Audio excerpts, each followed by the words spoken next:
నేను I dreams డిస్కషన్లోనే 2-3 సార్లు చెప్పాను. సినిమాల్లో డైలాగులు రాసేవాళ్ళు అత్యంత టాక్సిక్, డేంజరస్ డైలాగులు రాస్తున్నారు. నేను అందరూ గురూజీ అంటారు, ద డర్టీ ఫెలో త్రివిక్రమ్ అని కూడా అన్నా. ఎందుకన్నాను? అతని డైలాగులు చూడండి. గురూజీ ఏంటండి మనిషికి పేరు? అతను రాసిన డైలాగులు ఏంటి? జల్సా సినిమాలో 2008లో తీసిన జల్సా సినిమాలో పడుకున్న అమ్మాయిని రేప్ చేస్తే ఏం మజా వస్తుందిరా అని రాశాడు ఈ దరిద్రుడు.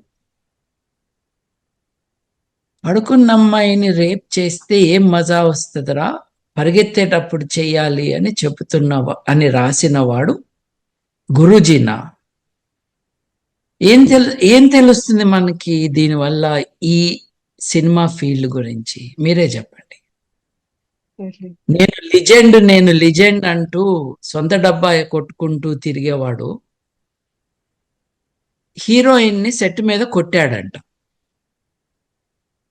తర్వాత లైసెన్స్ ఉందో లేదో తెలియదు కానీ తుపాకీ తీసుకుని TV9 ఆఫీస్కి వెళ్ళాడంటే బెదిరియటానికి ఎవరిని.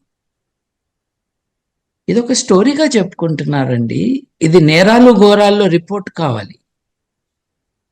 అరే అట్లా చేశాడంట, ఆహా ఏం మనిషి, ఏం ధైర్యం అనుకుంటూ మాట్లాడే వాళ్ళే మన చుట్టూ. సో ఈ కాంటెక్స్ట్ లో it is sad, but this is the only thing you can expect.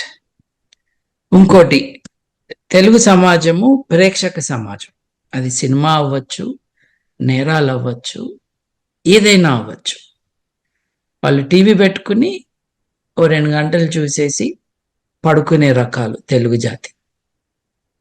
ఇంత అన్యాయం జరుగుతుంది, నేను ప్రొటెస్ట్ చేయాలి. చిన్నపిల్లలకు అన్యాయం జరుగుతుంది, నేను ఇంట్లో కూర్చుంటే ఎట్లా, వాళ్ళకి సపోర్ట్ చేసేవాళ్ళు లేకపోతే నేనున్నాను అనుకునే వాళ్ళు కనపట్టలేదండి. ఒక టీవీ షో చూసేసి సోషల్ మీడియాలో 4 కామెంట్లో ఏదో అదే యాక్షన్ అనుకుంటున్నారు. మిస్బిహేవ్ చేస్తున్న వాళ్ళని, లేదు రాంగ్ సిగ్నల్స్ ఇస్తున్న వాళ్ళని ఎవరు ఎదుర్కోకపోవటం అన్నది ఈజ్ ద బిగ్గెస్ట్ ఛాలెంజ్ అండి. నేను ఈ పార్టీకి చెందుతాను, వీళ్ళని అనకూడదు అన్నట్టుగా, నేను ఇండస్ట్రీలో ఉన్నాను అంటే వాళ్ళు ఇండస్ట్రీ అనుకుంటున్నారు కాబట్టి నేను మాట్లాడకూడదు అనుకోవటం. It's a conspiracy of silence. ఈ కాన్స్పిరసీ ఆఫ్ సైలెన్స్ యొక్క షాడోలో బతుకుతాయి ఈ కీటకాలన్నీ కూడా. అరే అట్లా చేశాడంట, ఆహా ఏం మనిషి, ఏం ధైర్యం అనుకుంటూ మాట్లాడే వాళ్ళే మన చుట్టూ. సో ఈ కాంటెక్స్ట్ లో it is sad, but this is the only thing you can expect. ఇంకోటి, తెలుగు సమాజము ప్రేక్షక సమాజం. అది సినిమా అవ్వచ్చు, నేరాలు అవ్వచ్చు, ఏదైనా అవ్వచ్చు. వాళ్ళు టీవీ పెట్టుకుని ఓ 2 గంటలు చూసేసి పడుకునే రకాలు తెలుగు జాతి. ఇంత అన్యాయం జరుగుతుంది, నేను ప్రొటెస్ట్ చేయాలి.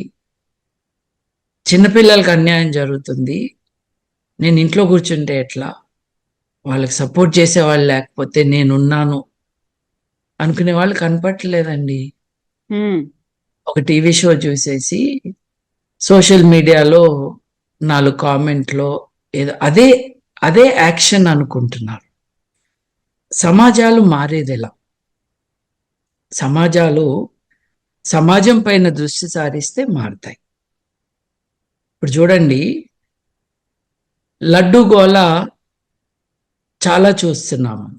అందరు హిందువులతో పాటు నేను కూడా ఖిన్నున్నయ్యాను. నేను హిందువుని కాదు, కానీ ఎందుకు అయ్యాను అని అంటే, వారు కోరుకుంటున్న, వాళ్ళు ఏదైతే వాళ్ళ పద్ధతులు అని అనుకుంటున్నారో దాన్ని బ్లేటెంట్గా వైలేట్ చేసిన కారణంగా వాళ్ళందరూ బాధపడుతుంటే అయ్యో అని అనిపించింది నాకు కూడా. ప్రభుత్వంలో ఉన్న వాళ్ళు ఏం చేయాలి? ప్రభుత్వంలో ఉన్న వాళ్ళు యాక్షన్ తీసుకోవాలి. ఉప ముఖ్యమంత్రి గారు దీక్ష పూనుతున్నారు, ప్రాయశ్చిత్త దీక్ష అని. వీరెవరు?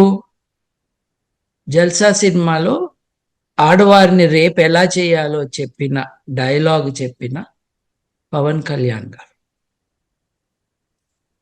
అది వింటూ ఆ సీన్లో యాక్ట్ చేసిన వారెవరు? సినిమా రంగంలో పెద్ద మనిషిగా ఉన్న బ్రహ్మానందం గారు. ఇదంతా చూసి చప్పట్లు కొడుతున్న వాళ్ళు ఎవరు? కోట్ల మంది తెలుగు ప్రజలు.